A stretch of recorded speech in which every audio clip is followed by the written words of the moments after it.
You know, every tree has a story behind it. We're going to talk about the history of the Bodock tree and the fruit that it bears. I'm Winston Reed, this is Dr. John Long, and this is Next to Nature.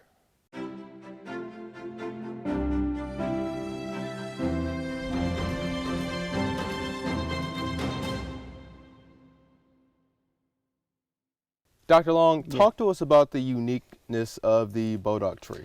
Well, I think the Bodock tree has a very interesting history as far as its uses in our area.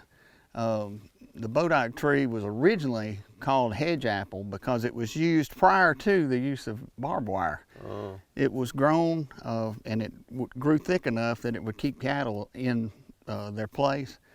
And since then, it has been used as a fence post, which it's very durable.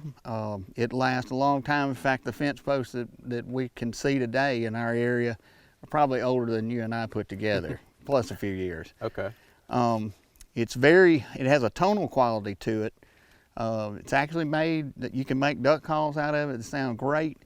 You can also make other items too. You made a spoon out of it, right? I didn't make the spoon, but yes, this is a spoon made from it. It's not exactly straight as you can see here, but it serves its purpose as far as...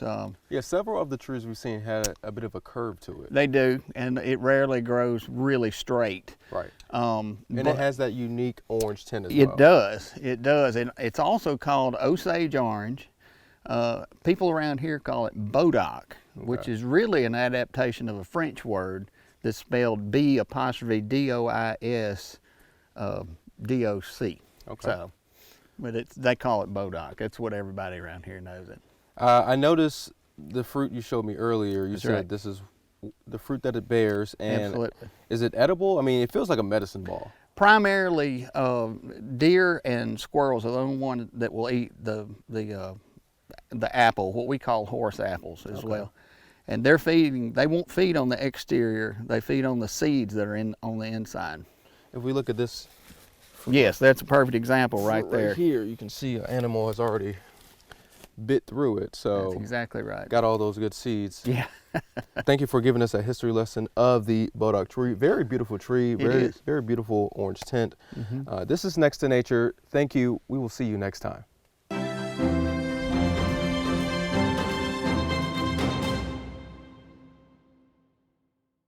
To the novice or amateur outdoors person, this may look unusual. It's a tree stand.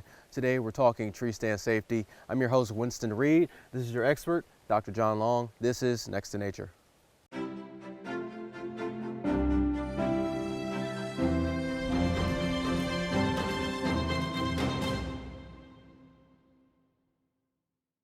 All right, Dr. Long, I am the novice outdoors person, the amateur. I look at this and it tells me it's either a relaxing spot for the average hunter, or it could be a tool used to kind of gain a sniper's point of view when you're out in the woods hunting. That's true. It's something of comfort for sure. But when used in deer hunting, it's from an elevated position, it's a lot easier to see, a lot more area, and it's also something to give you an advantage over deer from them not being able to see you. So certainly, and there's a lot of safety involved when using one of these, correct? Absolutely. A lot of times people get up 15, 20 feet up a tree such as this, and the risk of falling, if not taking the proper precautions, you can wind up injuring yourself very, very badly. I've known several people that have died from tree stand accidents. Wow. Actually. Now, I've seen you put this together. It seems pretty simple, but what are some things you need to keep in mind when you are putting a tree stand together? Well, first of all, I think prevention begins with checking, make sure your stand is in good working order. A lot of times we don't pull these out until the next year, and a lot of things could happen, making sure that it's still sturdy, all the bolts are still tight and everything like that. Another thing is we want to make sure to use a safety harness. This safety harness should be used at all times, whether you're climbing the tree or descending the tree. Accidents can happen at any time, and we want to be prepared for that. And when those accidents do happen, like we always say, make sure that you have your cell phone on you, that you can contact any emergency help in case anything does go wrong when you're out in nature. Absolutely. I myself have had a tree stand accident, and had I not had my cell phone with me, I really shudder to think what could have happened. So I try to take every precaution now for sure. All right, well, remember to stay safe when you're out in nature and you're hunting. Make sure that you have a secure tree stand. Thank you for watching. This is Next to Nature. We'll see you next time.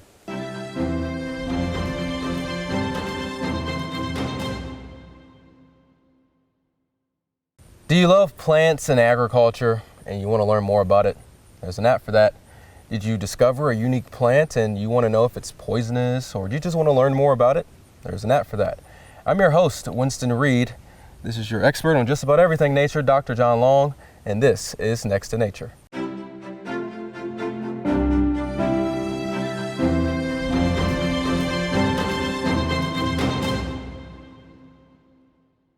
All right, Dr. Long, you said there's an app that can really make you an expert on plants. Can you tell us more about it? I don't know if it'll make you an expert, but it'll definitely educate you on what you have outside your front door. Correct.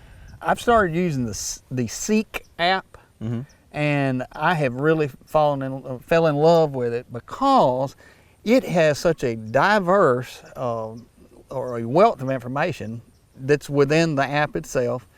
You don't have to have signal. I found that too, which is really helpful in some areas. In a place like this, yeah, I don't have any signal on my other phone. Right.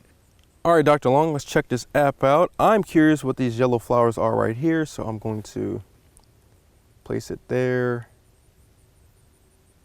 Common sneezeweed? No? That's right. It's common sneezeweed. That is correct. There you go, it works. Try these right here, these white ones. These white flowers right here. And American asters. That's correct. Okay.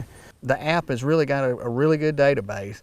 All you have to do is open the app, point your camera, and get a good enough camera angle, and it can tell you about trees, plants, flowers.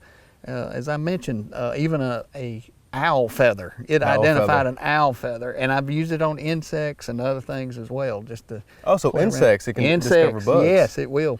It absolutely will. So if you see one and you can get it still long enough, it'll tell you what it is. And you can also identify a plant and see if it's poisonous, correct? Yeah, well, basically what the app does is it identifies it. Say if it was like poison ivy. You can go and scroll and find, more information within the app about that plant, which it may say, you can be allergic to it, or it could cause irritation, or it could be poisonous. But yes, it does tell you that kind of stuff too. For more information on the Seek app and similar apps, go to our website. That's WCBI.com. Thanks for watching. This is Next to Nature. We will see you next time.